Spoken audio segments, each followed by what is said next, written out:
extreme poverty. Picture this.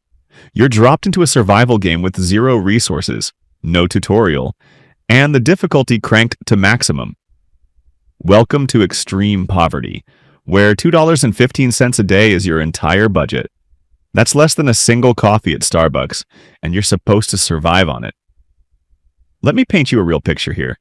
While you're scrolling through your phone right now, someone in extreme poverty is walking miles just to find water that might make them sick. Breakfast? That's a luxury. Clean water from a tap? A fantasy? Healthcare when you're ill? Forget about it. The cruelest part? You're so focused on surviving today that there's no energy left to plan for tomorrow. It's like being trapped at the bottom of a well and someone took away the rope. But here's where things start to shift. Poverty. Now, poverty is different. Think of it as playing Monopoly, but every time you pass go, you get a bill instead of $200. You're not just surviving anymore, but you're definitely not thriving. Here's what's wild. Poverty is relative. Living on $35 a day makes you poor in New York City, but that same amount could make you middle class in parts of Africa. Geography literally changes your wealth level. The real trap is not just about empty pockets. You're stuck choosing between electricity and dinner, between medicine and rent, and the things that could help you escape. Education, networking, opportunities are just out of reach. It's like watching a ladder to success through a window you can't open. Then there's relative poverty. Imagine having enough to eat and pay bills, but your friends are all sharing TikToks while you're stuck with a Nokia playing Snake. You're surviving, but you're not really living. So when do things actually get comfortable? Lower middle class. Welcome to the lower middle class, where you've finally escaped poverty, but that mansion with a pool is still a distant dream. You've got a Toyota in the driveway, not a Tesla, but hey, it starts every morning. If you're here, you've probably got a solid job.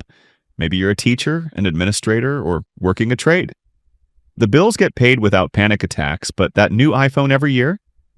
That's going to mess up your carefully crafted budget real quick. This is where people become masters of strategic spending. You're saving for emergencies and maybe your kid's college fund, but you're also calculating if that fancy dinner is worth 2 weeks of meal prep. It's like playing chess with your bank account. Every move matters. The good news? You're stable. The bad news? One major emergency could still shake everything up. But what happens when stability becomes normal? Middle class. The middle class. The Goldilocks zone of wealth. Not too rich, not too poor, but as the kids say, perfectly mid. Here's the deal. Middle class means different things everywhere, but generally you're covering all the basics plus some extras. New phone every couple years? Sure. Weekly luxury shopping sprees? Absolutely not. You've probably got a decent job, nurse, office worker, middle manager, bringing in enough that you're not stressed about every purchase, but you're definitely not taking wild financial risks. Starting that experimental business that could fail? Too dangerous. Retiring at 40? Not happening. It's comfortable stability. You can take vacations, eat out occasionally, and not panic when your car needs repairs. But you're also acutely aware that overspending means instant ramen season is back. Think of it as financial cruise control. Smooth sailing, but you still need to pay attention to the road. Now things start getting interesting. Upper middle class. It is like flying business class.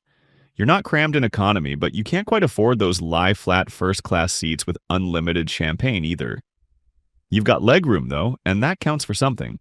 If you're here, you probably crushed it academically, went to a solid university, and landed a high-paying job. Senior manager, specialized professional, maybe you own a thriving business. Your kids go to good schools, you vacation without checking prices constantly, and you've got a country club membership. Here's the irony, you're living comfortably, but you're still watching for sales. You'll drink expensive wine on Saturday and clip coupons on Sunday. You've tasted the lifestyle of the wealthy, but you're not quite there yet. It's the best of both worlds. Nice house, good neighborhood, financial security.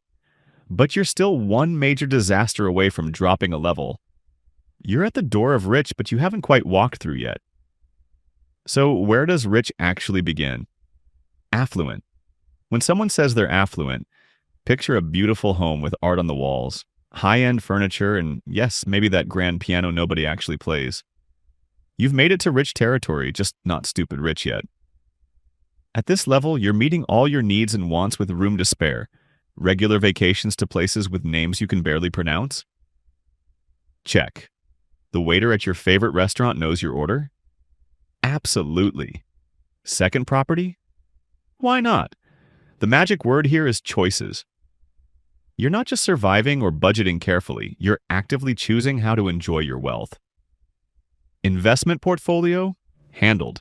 Kids' education? Covered. Emergency fund? What emergency? You won't find your name on the Forbes list, but you're floating comfortably in a pool of financial security. Life's pretty good up here, and you've got the financial cushion to prove it. But we can go higher. Upper affluent. It is where financial cushion becomes a luxury memory foam mattress. You're not just comfortable, you're thriving with style. At this level, someone could literally dare you to buy a car, and you could do it without breaking a sweat. Multiple properties? Standard. Exotic vacations? Routine? Financial advisor to manage everything? Obviously, why would you do math yourself?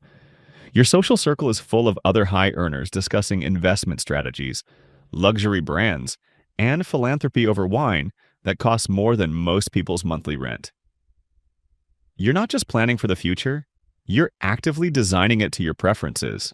It's like having a golden ticket to the financial amusement park where you skip all the lines and ride whatever you want, whenever you want. The future isn't something to worry about, it's something to customize. Now we're entering legend territory. Millionaire. You've hit the 7-figure mark. Welcome to the Millionaire Club. Your net worth is at least $1 million, which sounds incredible until you realize it might not be as much as movies make it seem. Here's the reality check. Being a millionaire means you own assets worth $1 million. Big house? Check.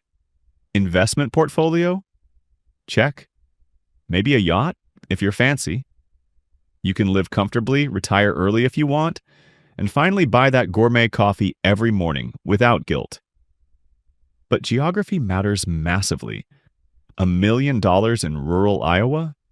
You're living like royalty. That same million in San Francisco? You might spend more on parking than groceries. Location is everything. Still, you've got security, flexibility, and the freedom to enjoy life's perks without sweating small stuff. Your money makes money while you sleep, which is the real goal. But why stop at 1 million? Multi-millionaire. It is like evolving from Charmander to Charizard. Same species, completely different power level. Your net worth isn't just over $1 million, it's multiple millions, possibly hundreds of millions. At this stage, you're not making decisions based on necessity. You're choosing based on passion and interest. Want to try professional wrestling despite being a successful YouTuber? Go for it. You're set for life. Luxury homes across multiple countries? Standard. High-performance cars? Which one for today? Expensive art collection? Obviously. Your investment portfolio makes more in interest than most people earn in a decade. Here's a fun fact, though. You could be a multimillionaire with zero cash in your wallet. It's all about net worth, your assets minus liabilities. So if someone tries to rob you on the street, joke's on them. All your wealth is locked up in property and investments. But there's one more level that breaks all the rules. Billionaire. $1 billion. Let's put this in perspective. If you spent $1,000 every single day, living in hotels, eating luxury meals, going absolutely wild, it would take you nearly 3,000 years to spend it all. 3,000 years. Cleopatra would have had to start saving. Billionaires are playing a completely different game. If a millionaire's wealth is a fancy sports car, a billionaire owns the entire racetrack, the parking lot, and probably the city it's in. At this level, you could buy private islands, fleets of yachts, or honestly, small countries if you're feeling ambitious. That iPhone in your hand? Funded by Billionaire Investments. That app you're using? Same thing. But here's what people don't realize. Being a billionaire comes with its own headaches. Managing massive companies, handling complex global investments, and dealing with constant public scrutiny. Imagine people daily telling you that you could solve world hunger with half your wealth. Still beats the 9 to 5 grind though, doesn't it? If you found this valuable, smash that like button and subscribe for more such content.